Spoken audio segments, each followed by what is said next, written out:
Boom. Look at that. Look at that. Don't you go nowhere. It's a wrap. Don't you go nowhere, buddy. Oh, he got up. Man, if you don't... Oh, he dodged it. Oh, no, he didn't. That tornado messing him up. Oh. Hold on. We're doing double tornado on him. Do it again. Getting cooked. Throw the bomb right in. It's a terrible part to put it, but apparently that's his weak spot, so we gotta put it there. Bye-bye. We must stand together if we are to see victory. Our foe has been thrown off balance. There is no better time to strike. Strike fast, and our quarry shall fall. All right, cool. Let's break down our equipment now that we're here. I'm going to break down exactly what I'm using, where'd I get it from, also what resources I need to max out some of them. I don't know all of them by heart because I've only researched a few of them as of right now.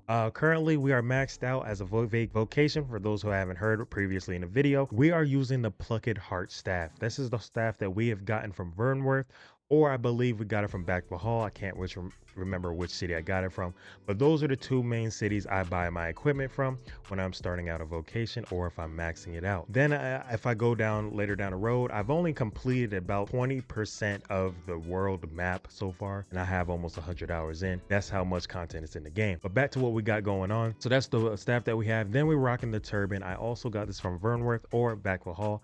Can't remember which city, but I will show you exactly which cities, where they're located, and how to get the equipment. Then we're gonna go ahead with the Incanter's Coat. Now the Incanter's Coat you can also get from a quest or I think a dungeon chest. I don't remember exactly if they were corresponding with each other, but you can also buy it in Backville Hall too. I believe so. I don't know if the vendors reset or not in this game. Like I said, we have 75 hours, but we know exactly how to max out our build. That being said, this is what we're running with, and then we're going with the Pact Petitioners, Hosen Ants. Now I don't know where to get this one. I think I got it through a quest reward from one of the sorcerer quests, which I also relates to the skills that we have that I will be talking about later after this. But this is what we have right now. I'm not sure you can get it in the store or not. You might want to double check with that. Also we have the Imperial Shoulder Cape. Okay, so this cape you can probably get anywhere. I think the only difference between this cape and like a standard cape is that this one has slash resistance of 1, and the regular standard capes that you can get in store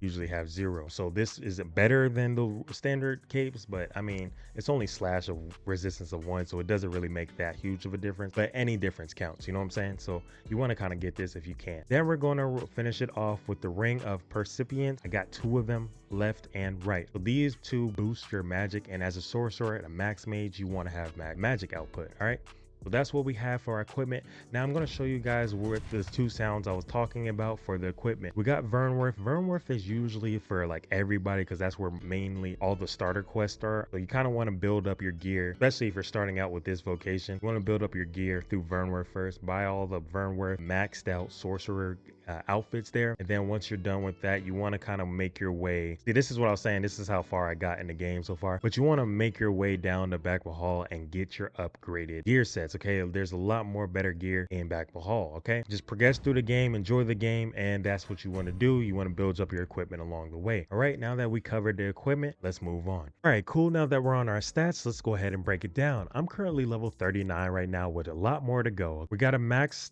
health of 952 for our base, and we got a max stamina of 935. We're currently a sage. For male. Our height and weight does not matter for this build. Okay, so we don't need to worry about that. Our strength base is 126. Our strength base for defense is 129. As you guys can see from the weapons and gear that I showcased earlier, how we are increasing from the base. Okay, we got a base of 290, base of 262 for our magic and defense. Our knockdown power is 58 with a knockdown resistance of 50. All right, so we don't really worry about that because we're not in close up to these monsters anyway to us to get knocked down. Our strength is 100%. Then we're going with elemental resistances of fire and electricity with our debilitation resistances as well. So this is what our currently stats are, and based off of our equipment that we showcased, this is our boost and bonuses from that. So as you can see, we're very powerful with our magic. I will show you some examples with our skills when we break those down.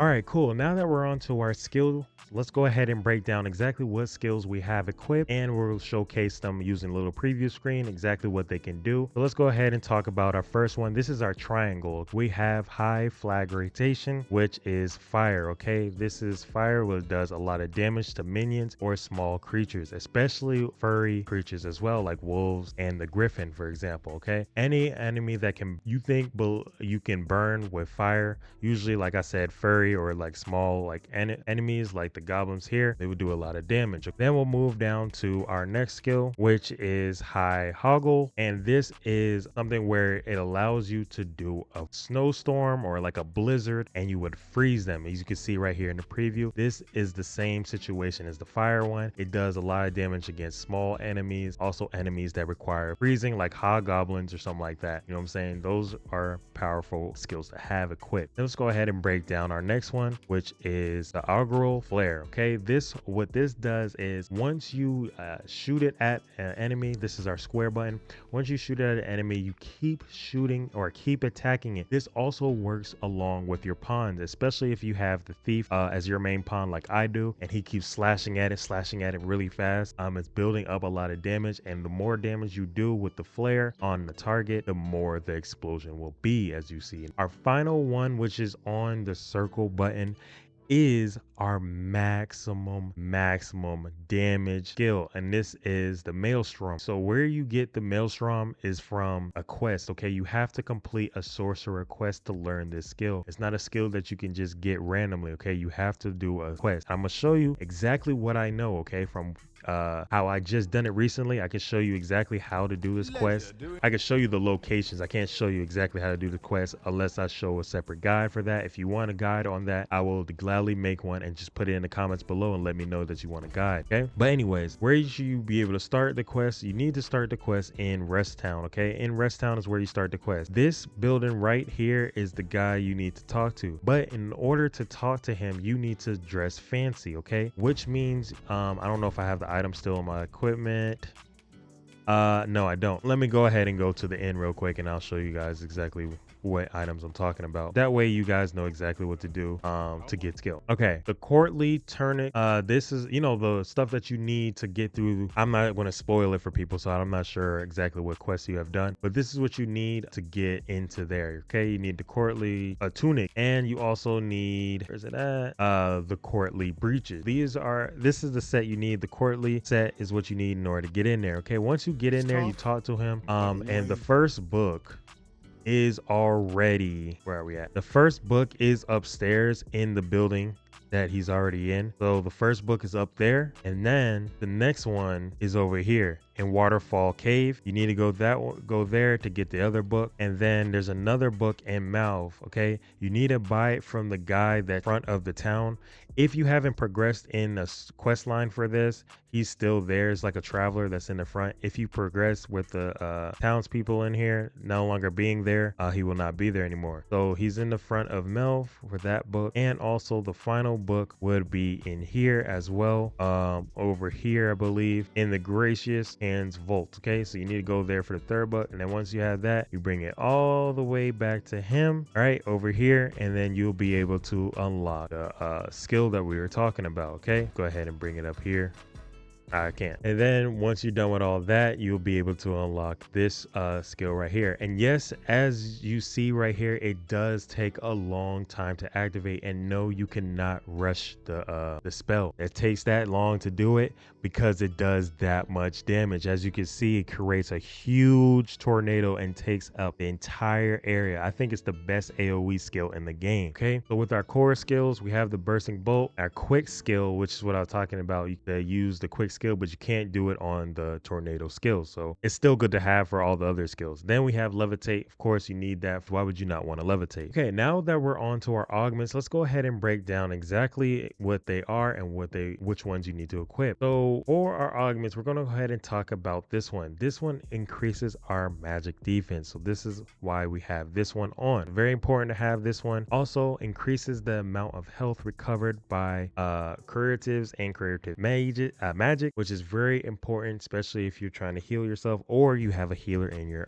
squad, aka one of your pawns. Okay, so increases the amount of heals you get. Then we want to go ahead and talk about reduces of duration of deliberations, especially when you're going to sleep. Don't fight sleeping birds or harp without any deliberation reduction, because if you go to sleep in the middle of a fight, you're going to get swarmed and you might lose. Okay, so you don't want to do that. This one here, the catalyst, which increases our damage dealt when exploiting a hostile's target's elemental weakness. This is very huge because, like, for example, like I said before, a wolf, for example, has fur, or a griffin has feathers, right? You want to go ahead and use the burn or the fire skill, right? And what this does is increase that damage because we are using its weakness, which is fire, and it's increasing the weakness of it's increasing the damage of the fire. Okay, so that's very important to have as well.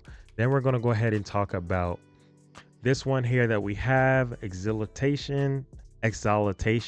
I hope I said that right. Stamina recovery speed. This is huge, especially in this game. You run out of stamina extremely fast, so stamina recovery speed is a must. Then we're going to finish it off with our highest one. This one does not unlock until you have maximum sorcerer rank, right? So this one increases your magic damage even further. So this is a must use once you max out your vocation. All right, guys, I hope you guys enjoyed the video. I'm going to go ahead and get back into some more Dogma. If you want to see more content from me from Dogma, make sure you go ahead and hit that subscribe button if you're new. Also, like the video. I also have 2 prior videos that I have done on Dogma, so you guys should go ahead and check that out. As you guys can see, I will be messing with the Ranger next, and I will be maxing out the Ranger, and we will be focusing on that for future content. I will be getting used to it, and I will be maxing out its equipment, and we'll be talking about its skill usage and how good it is from what I'm seeing so far. I have to get used to it, but I can see Ooh. Oh, I'm gonna have a lot of fun with this. Oh yeah. Yeah, it's gonna be no problem. Yeah, we're gonna have this maxed out in no time, and that's gonna look really good. I promise y'all. All right, so if you're new, make sure you hit that subscribe button, and I'll see you guys in the next one. Peace.